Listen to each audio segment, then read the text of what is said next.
नमस्कार. आजच्या या विश्लेषणात आपण कृषी क्षेत्रातील एका खऱ्या अर्थाने गेम चेंजर ठरू शकणाऱ्या विषयावर बोलणार आहोत.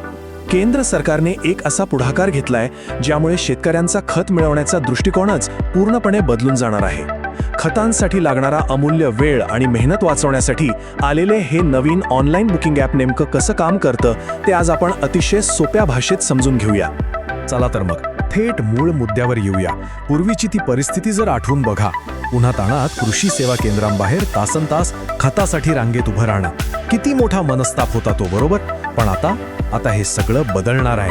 थेट घर बसल्या तुमच्या खिशातल्या स्मार्टफोनवरून खत बुक करता येणार आहे. म्हणजे रांगेत उभं राहण्याचे ते कटकटीचे दिवस आता अक्षरशः संपलेच म्हणून समजा. तर आज आपण नेमक्या कोणत्या गोष्टी कव्हर करणार आहोत? अगदी थोडक्यात सांगायचं तर खतांच्या ह्या लांबचक रांगा कशा संपतील, काळा बाजार कसा थांबेल, हे ऑनलाईन बुकिंग प्रत्यक्षात कसं करायचं आणि ह्या ॲपची पुढची वाटचाल काय असेल, हे सगळं आपण पाहणार आहोत. बरं, सर्वात महत्त्वाचा आणि पहिला मुद्दा म्हणजे शेतकऱ्यांचा वेळ वाचवणं. केंद्र सरकारने आता राष्ट्रीय खत विक्री कार्यप्रणाली पूर्णपणे एका स्वतंत्र मोबाईल ॲपवर आणायचं ठरवलं आहे.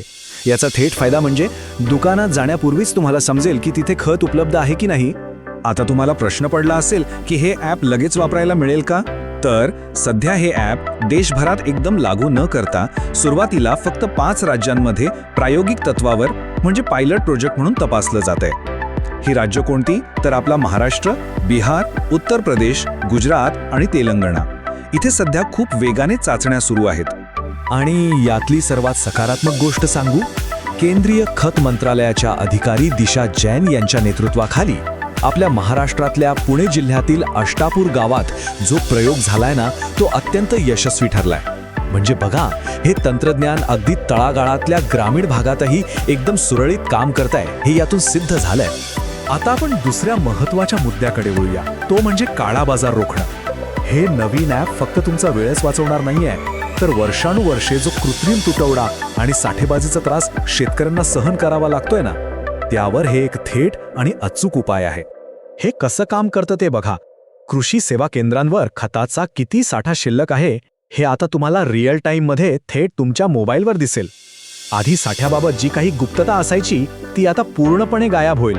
ह्या थेट ट्रॅकिंगमुळे खतांचा काळा बाजार आणि अनुदानाचा जो गैरवापर व्हायचा त्याला आता चांगली चाप बसणार आहे. यात आणखी एक जबरदस्त फीचर आहे, ते म्हणजे तुमच्या आजूबाजूच्या बरोबर 20 किलोमीटर परिसरातील कृषी सेवा केंद्रांची संपूर्ण यादी तुम्हाला एका क्लिकवर पाहता येईल. कोणत्या दुकानात कोणतं आणि किती खत उपलब्ध आहे हे अगदी अचूक समजणार असल्यामुळे खत शोधण्यासाठी जी वणवण भटकावी लागायची ती आता अजिबात करावी लागणार नाही. आहे की नाही कमाल? चला आता या विश्लेषणातल्या सर्वात प्रॅक्टिकल भागाकडे येऊया. हे ऑनलाईन बुकिंग नेमकं करायचं कसं? ऐकायला हे तंत्रज्ञान थोडं गुंतागुंतीचं वाटू शकतं, पण खरं सांगायचं तर ते वापरण्यासाठी अतिशय सोपं डिझाईन केलं गेलंय. तरी संपूर्ण बुकिंगची प्रक्रिया फक्त 4 साध्या टप्प्यांत पूर्ण होते. लक्ष देऊन ऐका बरं का. पहिला टप्पा, ॲपमध्ये तुमचा आधार क्रमांक टाकायचा, ज्यामुळे तो ॲग्रीस्टॅकशी जोडला जाईल. दुसरा टप्पा, दुकानांची यादी आणि खतांचे ग्रेड्स तपासायचे आणि हवं ते खत बुक करायचं. बुकिंग पूर्ण झालं की तिसरा टप्पा सुरू होतो. तिथे ॲपवर तुम्हाला एक खास युनिक QR कोड मिळेल. आणि मग शेवटचा टप्पा म्हणजे त्या संबंधित दुकानात जायचं, तो QR कोड त्यांच्या EPOS मशीनवर स्कॅन करायचा आणि पैसे भरायचे. एकदम साधी, सोपी आणि अत्यंत सुरक्षित प्रक्रिया.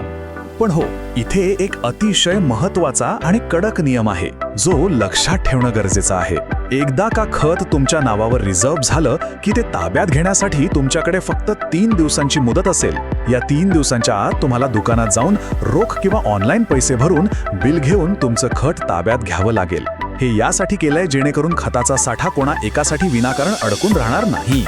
आता आपण बघूया की या संपूर्ण प्रोजेक्टची पुढची दिशा काय असणार आहे. हे ॲप हळूहळू संपूर्ण राज्यासाठी आणि देशासाठी कसं आणलं जाईल ते समजून घेऊया. विशेष म्हणजे आतापर्यंतच्या प्रयोगांचे जे प्रत्यक्ष निकाल हाती आलेत ते खरोखरच खूप उत्साहवर्धक आहेत. अष्टापूर गावाचं उदाहरण घेतलं तर तिथले स्थानिक शेतकरी आणि क्षेत्रीय कर्मचारी या सर्वांनी या नवीन सिस्टमचं अगदी मनापासूनच स्वागत केलंय. आणि बघा, जेव्हा स्वतः शेतकरी पुढाकार घेऊन अशा नवीन तंत्रज्ञानाचा स्वीकार करतात तेव्हा तो प्रकल्प खऱ्या अर्थाने यशस्वी झालाय असं आपण नक्कीच म्हणू शकतो. आता या सुरुवातीच्या यशानंतर 21 मे पासून हे एक पाऊल आणखी पुढे जात आहे. हा प्रकल्प आता प्रायोगिक तत्वावर 2 संपूर्ण जिल्ह्यांमध्ये राबवला जाणार आहे आणि या महत्त्वाच्या टप्प्यानंतर हे ॲप हळूहळू राज्यातील आणि देशभरातील सर्व शेतकऱ्यांसाठी खुलं केलं जाईल. विचार करा, यामुळे आपल्या शेतकरी बांधवांचा किती वेळ आणि कष्ट वाचतील. तर जाता जाता एक विचार करण्यासारखा प्रश्न मी तुम्हाला विचारतो. स्वतःच्या खिशातल्या स्मार्टफोनवरून शेतीसाठी लागणाऱ्या या सर्व संसाधनांवर थेट नियंत्रण मिळवण्यासाठी आपला कृषी समुदाय आता पूर्णपणे सज्ज झाला आहे का? तंत्रज्ञानातील हा बदल नक्कीच शेतीत एक नवीन क्रांती घडवून आणणारा आहे. या ॲपच्या संपूर्ण लॉन्चिंगची आपण सगळेच वाट पाहत आहोत, तेव्हा ह्या प्रश्नावर नक्की विचार करा.